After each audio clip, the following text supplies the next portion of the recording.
Right. Did you know she was going to move? Did she talk with you about this before? Well, she didn't decide until, I think August, maybe. And how did she break the news to you? Well, she said that first she thought Chad would come to be with her in Arizona. And then she said, I think I changed my plans. I think I'm supposed to be up there. He says I'm supposed to be up there, but I need to get my own answer to find out if I'm supposed to be there, because she didn't really want to go there at first. And then she said, I was told, yes, I need to go, and she needs to be there by a certain time, and so she decided to go. And then she just told me that I need to go up there. And at that time, you're seeing her every day with... No, not every day at this point. It started to slow down when Charles passed away. I didn't see her as much. It started kind of tapering off in the end, and especially when she moved to Rexburg, it really tapered off because she was now... And then plus she had been to a few different places, Hawaii and Texas, and so, you know, I obviously couldn't spend every day with her. So yeah. It started to taper down after she started moving more. And before Charles passed, you're talking to her a lot, and is she telling you that she wants to get a divorce, or is she saying Charles is pushing this divorce on me? She says that he wants to get it, but she does not want to. She doesn't want to go through another divorce again. I want to get back to that in a minute. But in September, she moves. She tells you that she needs to go up there. And what was your reaction about Chad telling her she needs to come up there, knowing that Chad still has the wife and 5 kids? Yeah, well, we talked about that. I'm like, isn't that going to be awkward? She was uncomfortable with it. She believed that Tammy was going to pass away, though, before she got up there. And that didn't happen. She didn't pass away before she got up there. And so I thought, you know, I said, aren't you uncomfortable? Maybe she'll see you guys together. And so I thought it was different, you know, that she was going to be up there when Tammy was still alive. And she told you, well, Tammy will die before I move up there. Right. How was she going to die? I heard a few times maybe through a car accident, something like that. So they thought Tammy would be in a car crash. Yeah. Would pass away, then Lori would move up there, and then she could marry Chad. And when that didn't happen, she said, I've still got to go. Yeah, because, you know, the other side of the veil she's talking to, she said, I need to be there by this date. And she's communicating with someone. Yeah. So she moves up there, and from what I understand, she and Chad would walk around the track at BYU, Idaho, holding hands, maybe kissing, you know, just displaying, looking like a married couple. Well, she told me that they did walk around the track together. She didn't tell me what they did or didn't do, but I did have an opportunity to walk with them. And then we walked around and looked at the different pictures. I'd never been there before, so I saw the pictures that were in the gymnasium, or, you know, behind it where they have those beautiful pictures. So we talked and we walked, and yeah, I was surprised. I'm like, aren't you worried that people are going to see you? And she says, well, Tammy doesn't come out a lot. She doesn't come over to this part a lot, so. But they were openly affectionate. Yeah, and they said a lot of people that knew Chad didn't know what Tammy looked like because they didn't do a lot of the things together. Did Chad ever talk about Tammy possibly passing away? I can't recall if he said it, but I know she did. He was very quiet most of the time. He let her do most of the talking.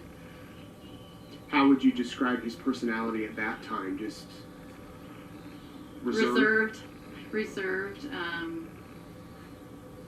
Yeah, reserved. A little. Sometimes he came across not very confident. Did you stay with Lori at that time when you went up to visit her? Mm-hmm. And were the kids there? JJ was. But Tylee was not. Tylee was not. Where was she?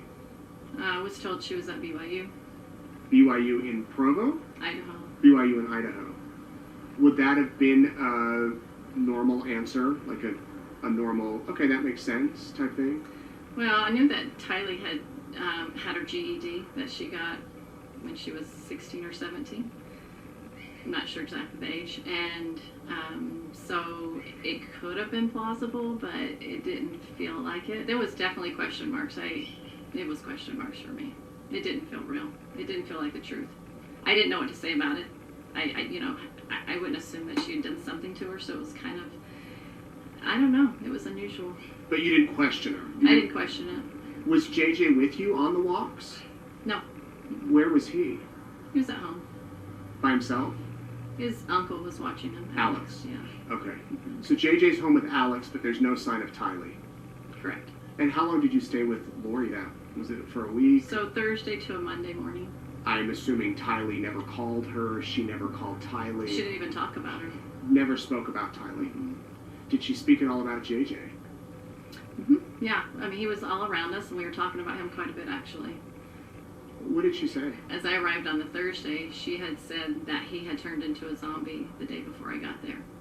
And she was pointing out behaviors of his. Like, look how he's doing this, that's unusual. Or look how he's doing that. And she was trying to create uncertainty in me about what I saw his behavior. Like, what do you call that? Like a doubt. A doubt. And I was looking at him and I thought, well, I don't know, he kind of looks like JJ to me. You know, hyper and angry one minute and kind of chill, crying the next minute. Like, that's how his behaviors always were around me. I don't know if they were always like that, but that's how I noticed him when I was around both of them.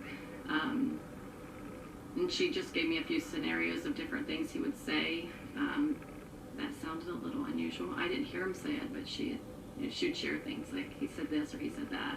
Had she talked about zombies before? Mm-hmm. And what did she tell you before JJ? What did she teach you about zombies and belief in zombies?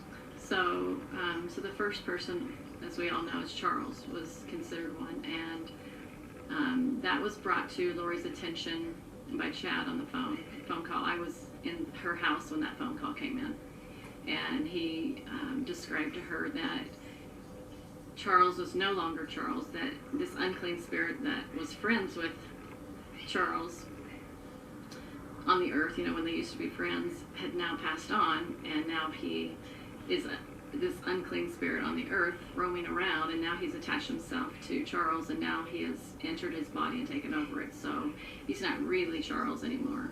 He's now this guy named Ned Snyder. And so it was when she told me, and she seemed blown out by it. You know, I could tell she was like, that is really different. And she told me, and I thought, that is very unusual. It was just, you know, because Chad had this influence on people because he had visionary experience. You know, he could see things. At least he said, you know, he portrays that he did. But I do believe that when you think somebody can see things or have visionary experiences about things, you tend to kind of believe them more than the average person.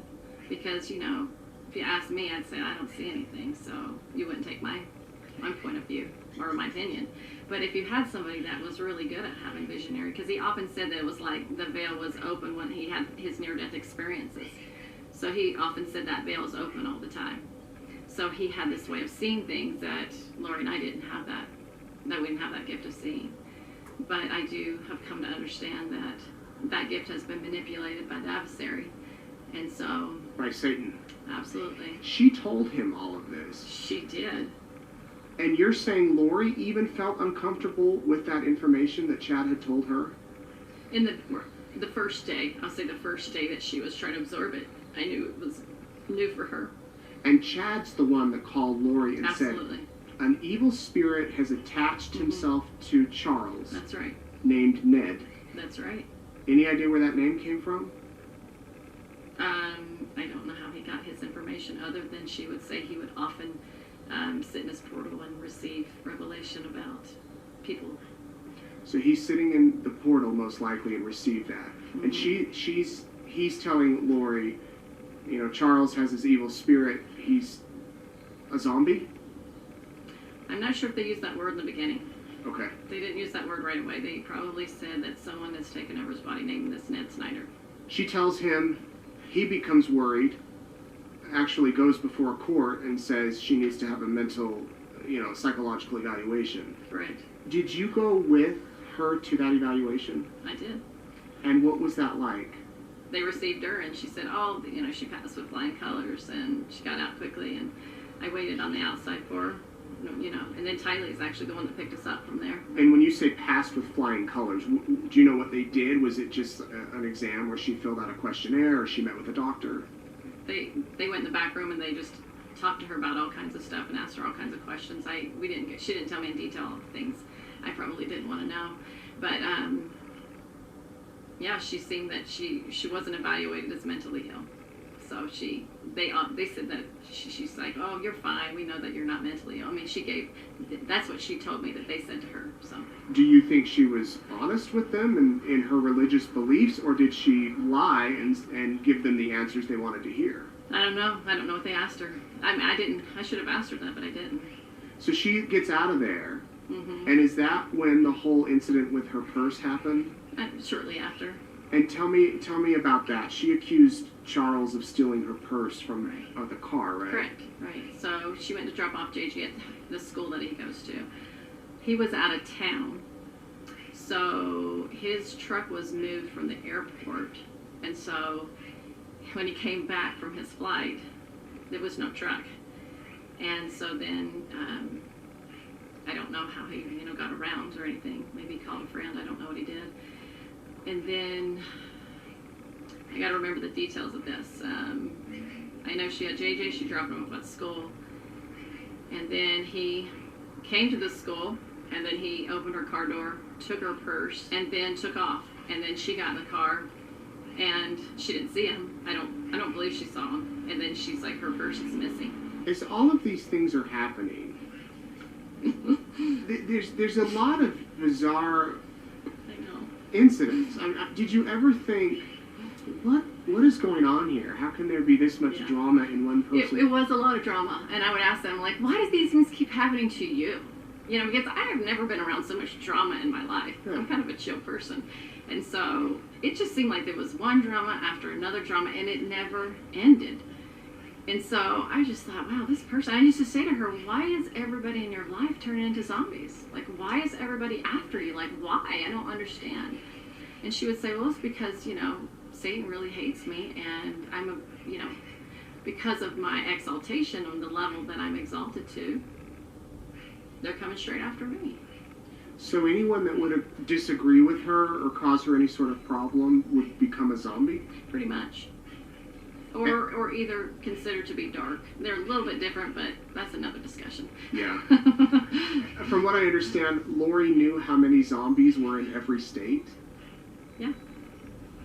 And she could tell who was a zombie and who wasn't. Well, not their name. She couldn't know the whole world's name, so she would just have a number Chad would give her. Like, I guess he would receive revelation on, okay, there's this many. So it was their commission, though, to get rid of all the zombies before, tribulations came upon us. That was their goal. And how would they get rid of the zombies? Through some kind of prayer that they would do, which they believed was effective, because they'd go back and, check in the portal to how many died, and the number would come up, 10,000 died or whatever, but there was no way of knowing it was real. Does that make sense? I mean, you have to say, does that make sense, maybe? I know. So let me get this straight. They're saying there's 10,000 zombies in Idaho. Go into the portal, say the prayer, come out and say, oh, we got rid of 1,000 of them. Something like that. Let's talk a little bit about Charles, and then we'll get back to September when you got to the house. Because from what I understand, Lori received a revelation that Charles was supposed to die in an accident on his way home from Texas. Correct. He didn't die. So what was her reaction at that point? Well, I asked her, like, why didn't he die? You were told he was supposed to die. Why didn't he die? And she said, well, I think she went to Chad and asked, because I don't think she knew the answer to that. And so he let her know that the accident that was supposed to happen didn't, because of people's choices. So when things didn't go according to plan or according to a timing, it was only because of agency, and it would change. Oh, it's because somebody changed their agency. Very inconsistent. And the night before Charles died, didn't she call Alex and say, come and stay with me? Do you know? Mm-hmm. She did. Yeah.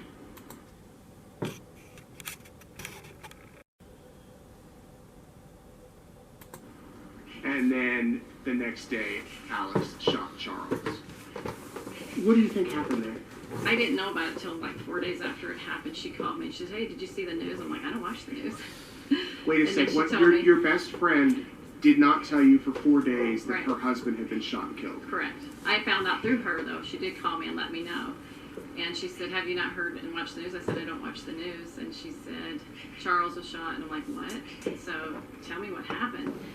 And anyway, so I got to visit with her for a while, and she gave me, I think she gave me the rendition that she gave the police. You know, it sounded, you know, what I've heard, it sounds like the same thing as, you know, he came over. And I, you know, the question that I had, that part of me was like, why is he coming to get you and kill you? Like, I don't understand why Charles wants to kill you. She told you Charles showed up to kill her. That was his way. He's coming down from Texas. To kill her. Mm-hmm. And that's why she had called Alex the night before to come over to the house. Mm-hmm. And that he shot Charles in self-defense. Correct. You knew, though, that she had told you months earlier that Charles was possessed of a zombie. Correct. So did you think, well, there's more here? Right, because if he's coming down, that's why I'm like, well, what, you know, like, as a person that would perceive, the public wouldn't perceive him as a zombie, right? Like, what kind of reason could he give anybody for coming down to kill her? Do you know, does that make sense? Mm-hmm. And so she just said, well, they're after me. And I said, well, why? She said, well, for insurance. Like, I have $3 million of insurance on my head. And I'm like, really? She said she had $3 million of insurance on her head. Mm-hmm. Did she ever talk to you about Charles's insurance? Yeah.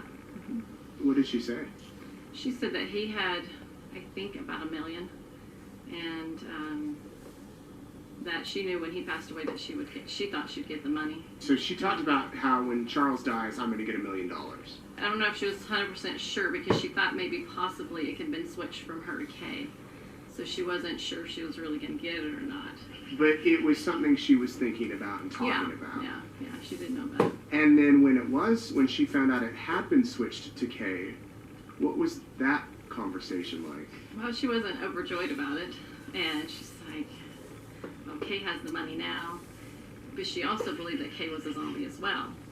So she just believed that they were all against her. That was her belief system. You know, as time passed, she's like,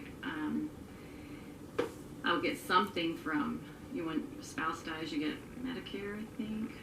Something like that. Some sort of benefit. Yeah, and he was a bit older than her, so she knew that she could get something still, so that she wasn't completely left without anything. And she brought that up, that she would get money. Yeah, because I was like, what are you going to do? How are you going to take, you know, the typical things that you talk about when people pass away, like how are you going to provide for yourself? We heard that she was also getting money as a single mom, money from Tylee and JJ, because JJ had disabilities.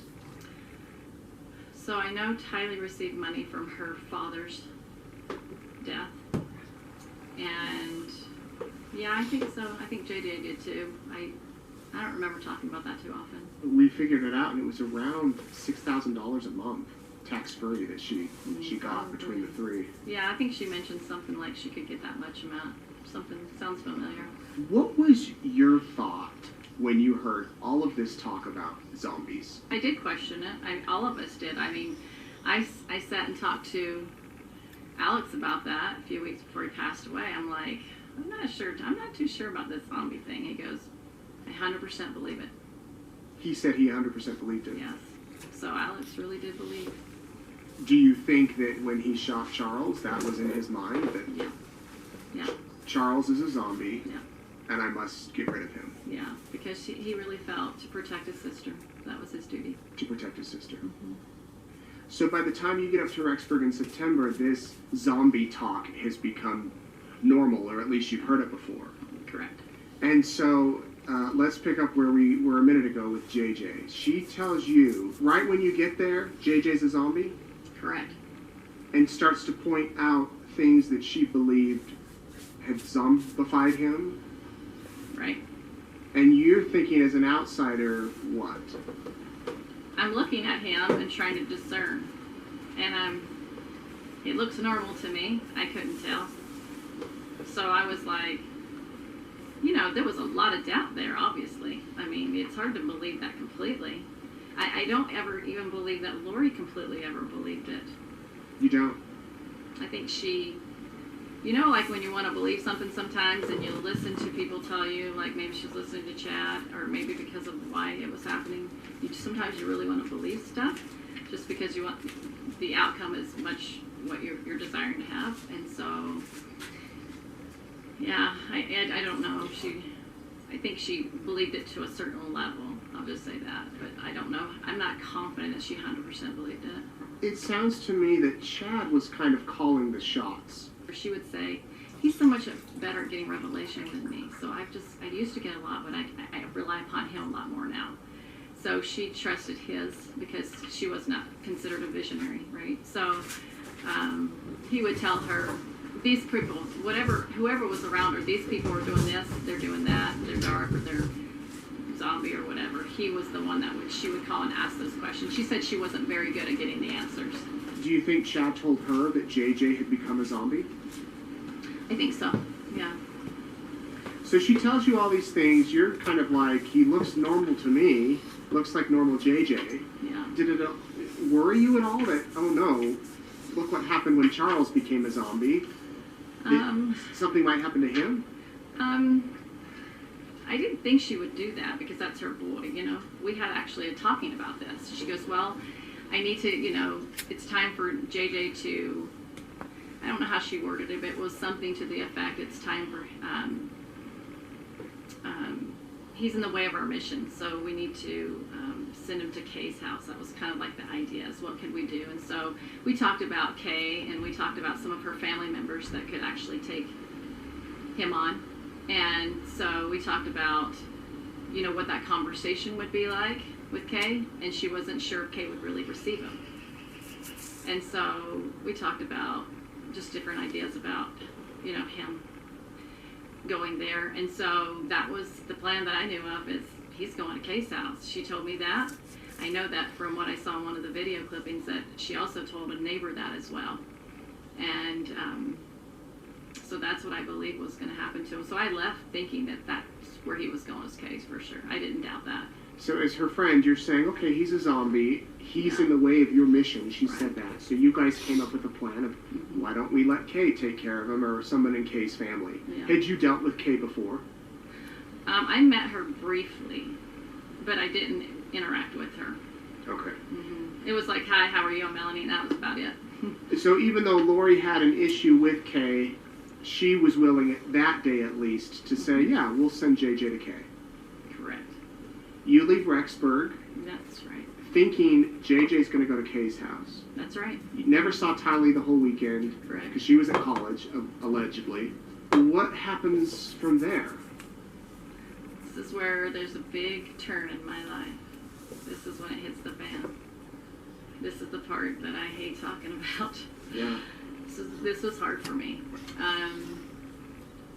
I'm sure I talked to her a few times on the phone. She did express that he went to Kay's house. Okay, so I don't know when she told me, but I would say within a short period of time after I left. She called and said he's at Kay's. Right. And she said, oh yeah, we met in the airport and she received him and he's going to go stay. I mean, she gave me the whole story. The whole story. So I just, you know, I believed it. And it's about Thanksgiving and everything changed.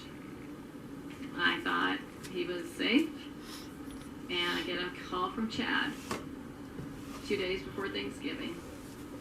I still feel emotional about it. He said, Melanie, it's Chad. When the police call, don't pick up the phone.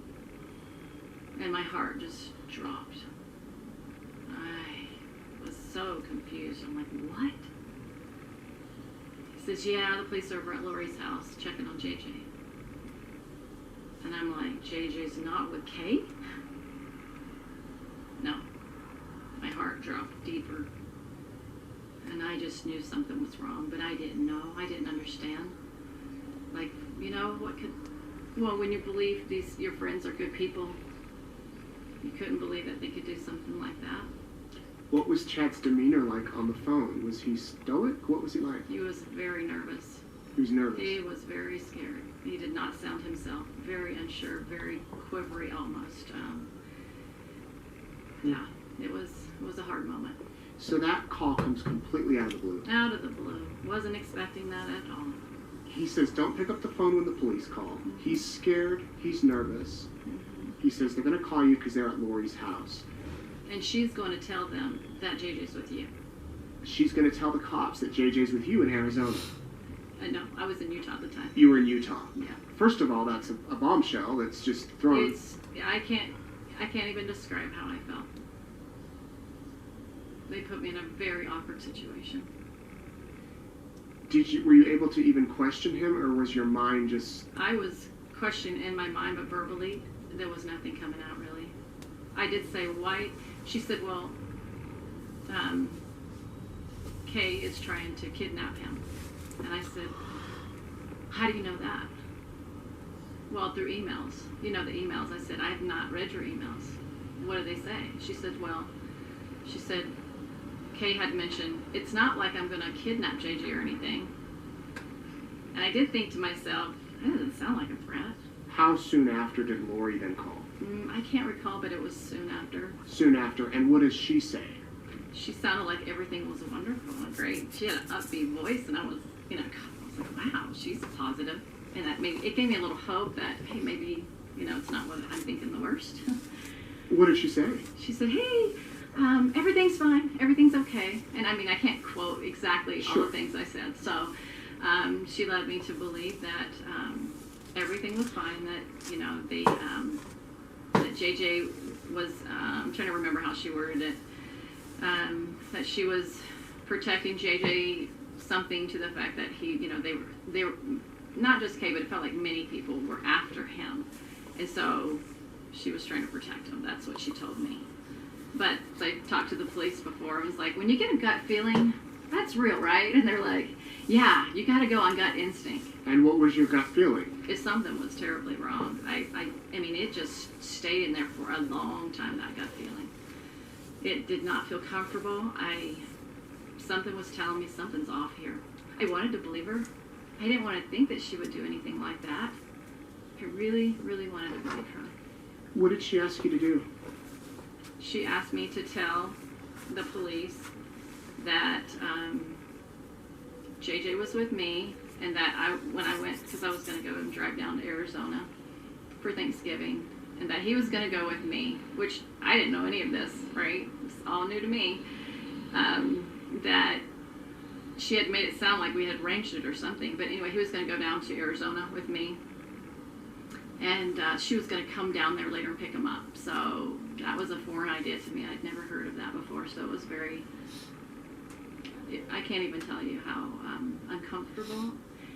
After I get to Arizona and everything, I was talking to Alex because I wanted to meet with him. And he goes, I cannot believe she threw you under the bus like that. So Alex came to your defense. And I said, I can't believe she did either. I said, I can't believe she said that. I don't, that was not smart. Tell me about what she asked you to do at the movie theater. So she said, I told the police that you were Frozen 2 with JJ, and to get your cell phone out and just take a picture of random kids running around to make it look like you had them with you. And I was thinking to myself, nah, I don't make stuff up like that. I don't do that. So I'm just in shock still. I really was in a shock type of person. It's just, everybody's listening. Everybody has different opinions, what they're going to think about all this, right? But in that moment, I really did not know what to say. And you weren't in the right frame of mind to question her. Right, I wasn't. And so you hang up that call. Did she say anything else other than go to the movie theater, take pictures of random kids, and talk about the Arizona plan? I know that at one point we talked about her going on a trip with Chad's children to California. She might have mentioned it during that time, or I called her shortly after that when I was driving down to Arizona. It was between that conversation and that, I can't recall, but that they were going to go on a family vacation and that they were just going with the kids, or his kids. How quickly did the police call? Within after thinking and pondering and talking to a really good friend. Like, there's something odd. And I admitted, I said, I'm very, very concerned about this zombie idea. I really don't believe it. And my friend said, I don't think it's true either. Then we talked till 5 o'clock in the morning. We talked about everything, the belief structure and all these different things. We talked about all kinds of things about these doctrines. We talked about many things, and how they did not fit the pattern that the scriptures teach. I often think about when Jesus Christ was on the earth. He healed people. He cast out evil spirits. He did not kill people. And if they did have an unclean spirit, he was able to get rid of it. And those people were okay afterwards. There was no pattern of this behavior. He was always sharing where they were inclusive and hiding. That does not walk on a path that is light. So darkness is always done in secretive. And I came to understand that. I'm like, this is actually it has been very hush-hush.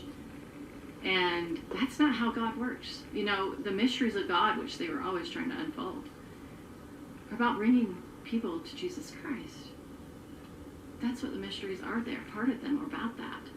They were not bringing that. That was not what was happening. It was not leading people to Christ. It was taking people away from him. Or maybe they thought they had this pretend relationship with him. And it led to people dying. That does not sound like that scripture talks about God does not work in darkness. You don't have to be running and hiding when you're transparent and doing the right thing. You don't have to. When you're telling the truth, you have nothing to worry about.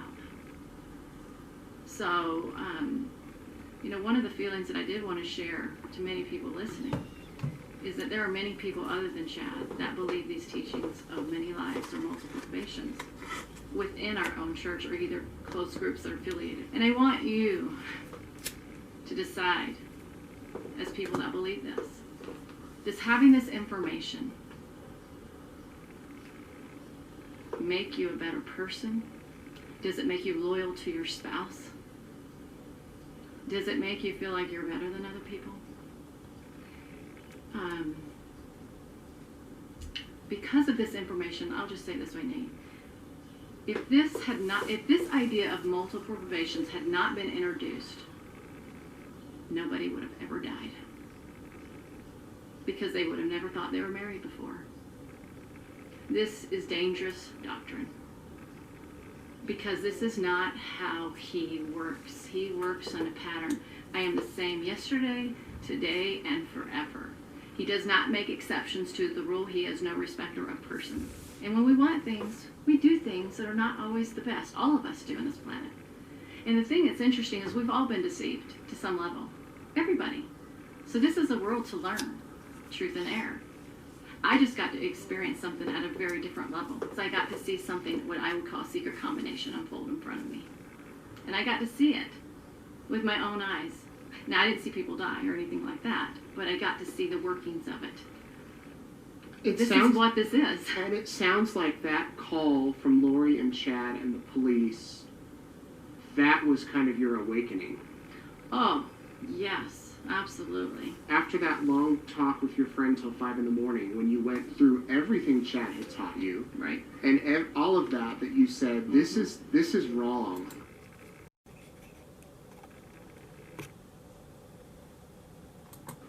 And you call the police, and is that when you told them everything you knew? Oh yeah, I told them everything. Just like I'm talking to you, I just let it out. And the interesting thing is that everything I share with them is documented, right? Was before anything came out on the news. So people can say, well, Melanie learned this from other things maybe. Oh no, Melanie didn't. This was back in December? This is back in December, the early part of December, before the first release, the press release, because we talked about the dates to make sure, I was, and I was accurate, and I knew that I was, but I just wanted to make sure. And I said, look, this is stuff I know. So when I go to the police and share all these things about multiple probations, they were married before, people or zombies and things like that, they were not surprised when they were looking at me. They were like, the police were. And I was like this, it was hard to say it. I couldn't even say the word zombie when I first talked to them. It was just too painful to say it because I'm like, oh, this is so jacked up.